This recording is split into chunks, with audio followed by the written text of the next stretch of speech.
Muy bien, entonces les decía que los temas que vamos a ver hoy son mecanográficos que les van a servir mucho tanto en el momento en que estén laborando como si están estudiando para hacer sus informes. Entonces, el día de hoy vamos a ver la clasificación de los documentos. Entonces, los documentos se dividen así, en descriptivos y valorativos. Los descriptivos son aquellos donde el autor solo detalla una serie de hechos o eventos con una fuerte objetividad en sus escritos y que toman la forma de narración o detalle taxativo de hechos o sucesos. Dentro de este grupo se encuentran las crónicas, noticias e informaciones, entre otras. Entonces, eso es lo que de los textos que más podemos leer. Digamos, por eso también tenemos en varias clases o en varias materias libros de texto, donde nos detallan solo hechos, sucesos, cosas muy prácticas, lenguaje técnico que debemos ir manejando. Y también vamos a ver los textos valorativos. Son aquellos en los que el autor le imprime características personales o subjetivas al relato, marcando un estilo que le es propio y característico. A este último se lo conoce también como personalización de documentos. Dentro de los documentos también debemos tener en claro la forma en que vamos a dar nuestro documento, la presentación que vamos a detallar en nuestro documento. Para ello, se dividen de esta manera los documentos. Documentos personalizados. La monografía, que es algo a lo que normalmente dentro de las búsquedas que nos piden de investigaciones, supuestamente, además que son búsquedas de información, a esa búsqueda se le denomina como monografía. La monografía debe aludir a las citas, fuentes y la bibliografía, ya que en líneas generales es un resumen y compilación de un grupo de obras. Entonces, cuando normalmente a uno le dice, mire, realice una investigación acerca de X tema, lo que estamos realizando es una monografía. Y a esa monografía, porque estamos poniendo palabras de otras personas, ya habíamos visto en la clase anterior, cuando no son nuestras propias palabras y no son nuestras propias ideas, debemos citar las fuentes bibliográficas. Y si vamos a hacer un resumen parafraseado de esto, sigue siendo palabras de alguien más, ideas de alguien más. Lo tengo que dejar documentado en una bibliografía. Y lo que entonces hacemos no es una investigación como tal, sino una monografía. Ahora, un ensayo.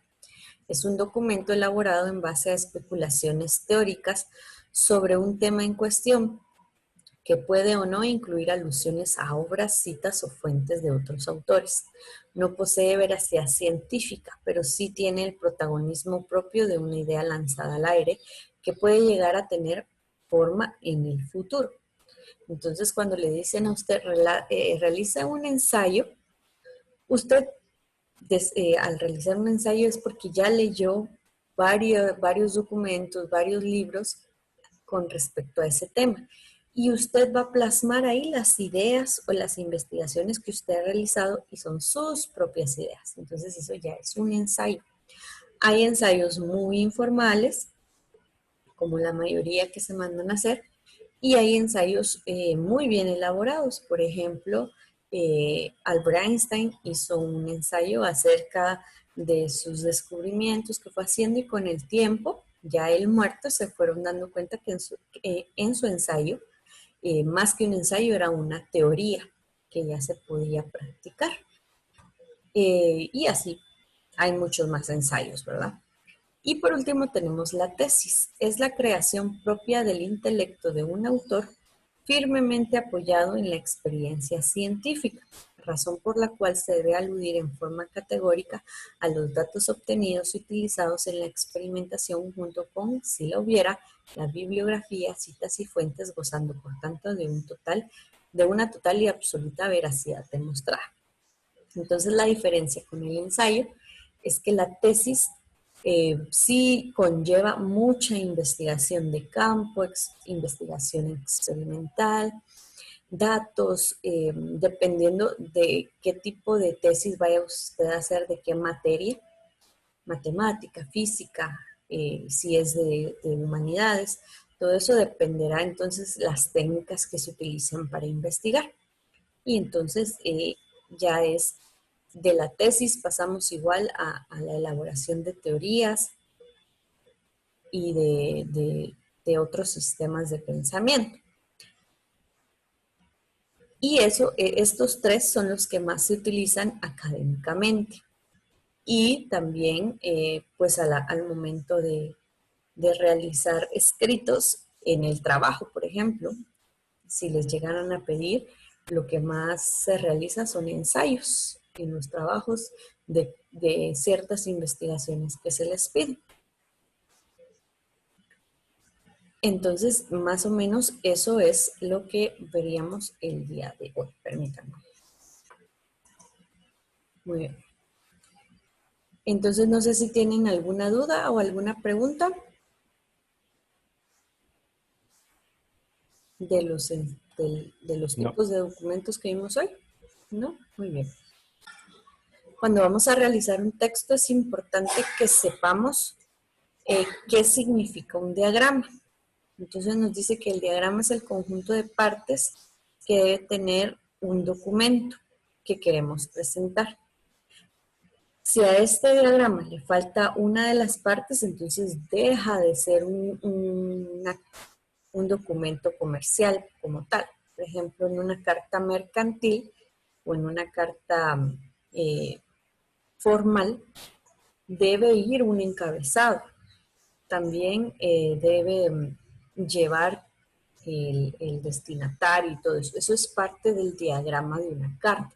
Entonces, cada una de las cartas o cada uno de los escritos que nosotros escribamos, valga la redundancia, debe llevar un diagrama o las partes que componen esos escritos o esos documentos.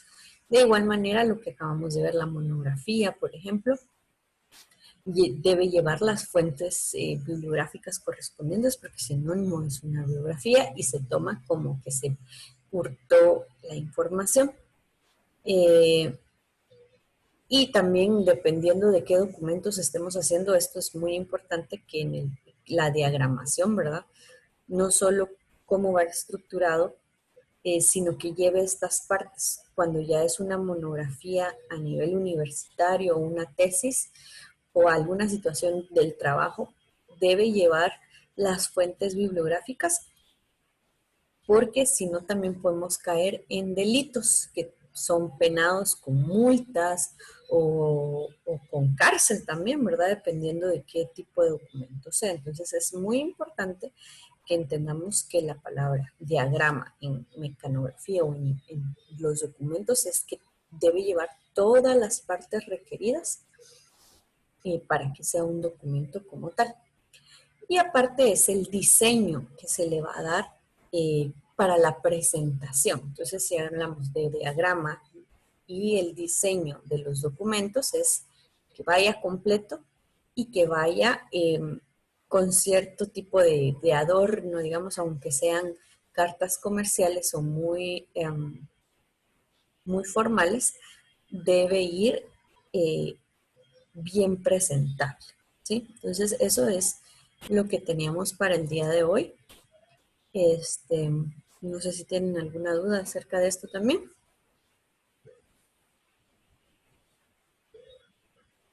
No.